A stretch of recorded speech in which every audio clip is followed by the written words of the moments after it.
حضرت ابو ہریرہ رضی اللہ تعالی عنہ سے روایت ہے کہ رسول اللہ صلی اللہ علیہ وآلہ وسلم نے ایک دن ہم لوگوں کو مخاطب کرتے ہوئے فرمایا، کون ہے جو مجھ سے سیکھ لے یہ خاص باتیں، پھر وہ خود ان پر عمل کرے یا دوسرے عمل کرنے والوں کو بتائے۔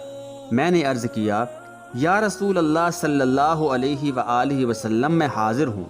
تو آپ صلی اللہ علیہ وآلہ وسلم نے از راہ شفقت میرا ہاتھ اپنے دستے مبارک میں لے لیا اور گن کر یہ 5 باتیں بتائیں۔ پہلی بات، جو چیزیں اللہ تعالیٰ نے حرام قرار دی ہیں ان سے بچو اور ان سے پورا پرہیز کرو۔ اگر تم نے ایسا کیا تو تم بہت بڑے عبادت گزار ہو۔ دوسری بات، آپ صلی اللہ علیہ وآلہ وسلم نے یہ فرمائی کہ اللہ تعالیٰ نے جو تمہاری قسمت میں لکھا ہے اس پر راضی اور مطمئن ہو جاؤ، اور اگر ایسا کرو گے تو تم بڑے بے نیاز اور دولت مند ہو جاؤ گے۔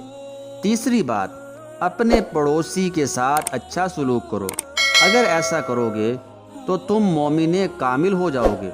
چوتھی بات، جو تم اپنے لیے چاہتے ہو اور پسند کرتے ہو وہی دوسروں کے لیے بھی چاہو اور پسند کرو، اور اگر تم ایسا کرو گے تو حقیقی مسلم اور پورے مسلمان ہو جاؤ گے۔ پانچویں بات، زیادہ ہنسا مت کرو، کیونکہ زیادہ ہنسنا دل کو مردہ کر دیتا ہے۔